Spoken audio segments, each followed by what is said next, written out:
loud enough. Move it closer. There's a wonderful doctor named Dr. Erica Pricey. She runs the organization Life Circle and Eternal Spirit Foundation. She used to work for Dignitas. And when I went into progressive MS, it happened very rapidly. I started watching documentaries and found Terry Pratchett's Choosing to Die.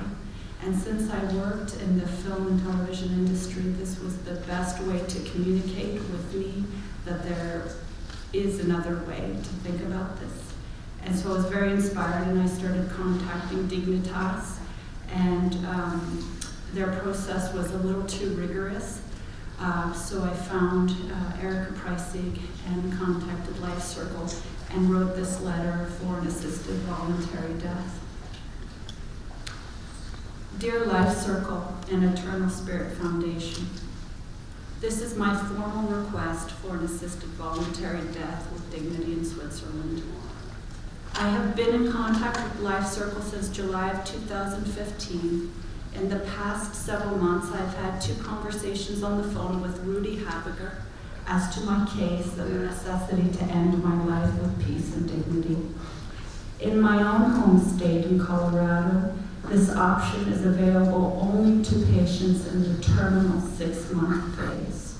It will be quite a long time until I am near death with this disease, and there will be many more years of incredible suffering that I cannot endure. I suffer from a severe form of progressive multiple sclerosis with the burden of disease in my spinal cord and brainstem. Almost every segment in my spinal cord has a demyelinating lesion. The lesions range from C2 to T11.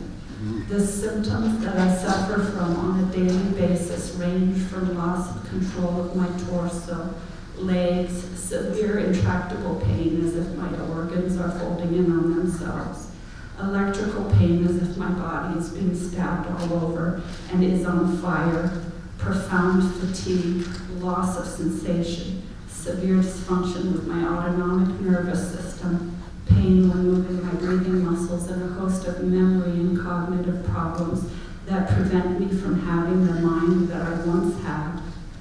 I have had MS since probably 2002 when I had a short episode of optic neuritis and lost the sight in my left eye. For years, I was dismissed as having a somatization disorder. I was ushered back and forth between psychiatrists and put on dangerous medicines that caused me a lot of harm. As a result, I failed to get treated for the disease that I did have in a timely manner. My diagnosis was not confirmed until 2011, where I went into a chronic and progressive downward slope and nothing could be done.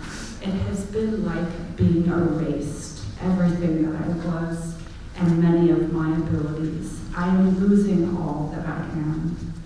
I lost my career in the entertainment business as a production and post-production artist.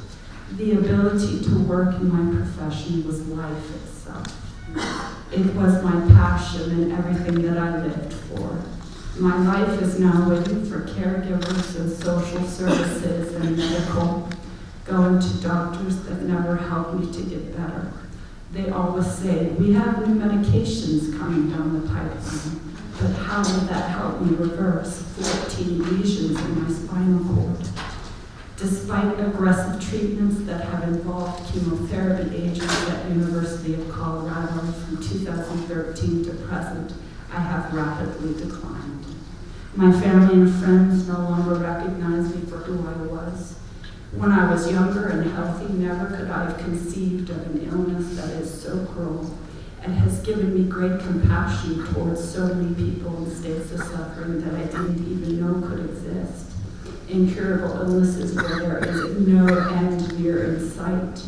There must be a way out for us and compassionate systems in place.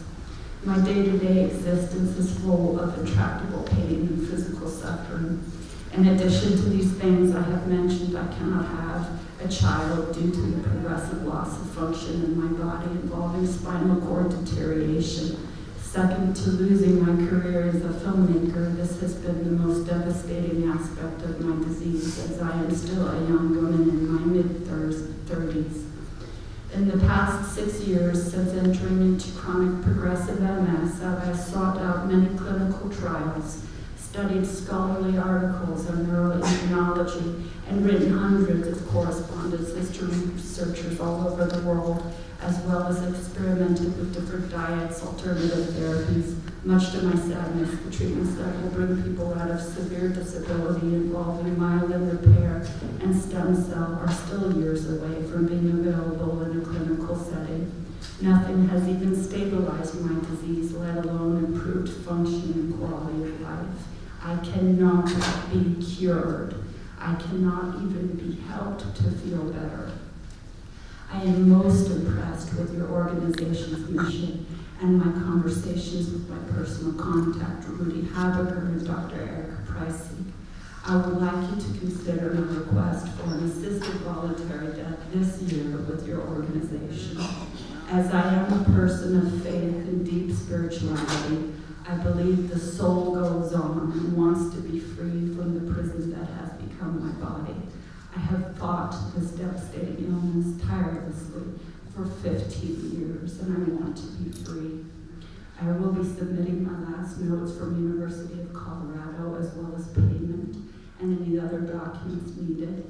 As I know we are building my file, please consider this letter my revised formal request for an AVD. Thank you again very much for your organization's work and mission to fight for individuals' human rights to not live in suffering and have the right to choose liberation. Sincerely and with gratitude, Maia Calloway.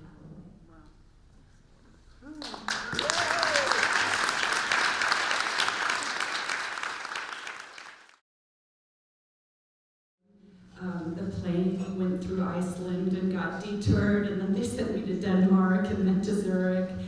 And the good people of Life Circle showed up. They were so loving. They had a disability dog for me. They put me in the back of a patient van. They had blankets and pillows for me because of the spinal cord disease. I had to lay back, and I made this long journey. And my dad and my aunt didn't know where I had gone, and many of my friends didn't know where I'd gone. And the reason why, because euthanasia or the good death is like a dirty word. It's something you can't talk about in many circles. We're more enlightened here in this room, but I was terrified. And I lived over there with these people for 7 months, and I was actually afraid. They put me in a little stone house in Orsolino with one of their caregivers, and I was afraid to come back because I didn't know if I could come back when I was actually ready. So there's a lot of threads with my story, and I apologize for not being able to craft it all together in a very cohesive way that I would like to. But one of the issues with going to Switzerland, because I cannot do it on my own because of the neurologic disease, is leaving before you were actually ready to die. And for fear of not being able to make that journey at a later date. And this is a big issue in suicide tourism, that they have to leave before they're actually ready. So much so that the organization has tried to figure out ways to take care of foreigners over there and actually find them caregivers. But in Switzerland, this is very expensive. So they are wonderful people, Life Circle and Minelli runs Dignitas. And so everybody was trying to help me, but I was afraid to come back. And then finally, the cat got out of the bag and they told my dad where I was. And there was a lot of fear of judgment, and his side of the family was very radically Southern Baptist, a lot of fear, hell, and punishment for suicide and sickness. And so I got back on the plane thinking that I would have changed the culture in my family and the way we think about this, and that there would be a way to heal that. And it was worse when I came back. There was even more of a stigma on me that I had made this journey and that I was electing to do this. and that I was involved with Exit. So my dad is even more distanced from my story. He's afraid of progressive MS, but he's also afraid of death and dying. I mean, he's definitely afraid of euthanasia. So in the past year that I've been back from this journey, I've been trying to do as much activism as I can and fighting this disease every day. And it's very complex on many different issues.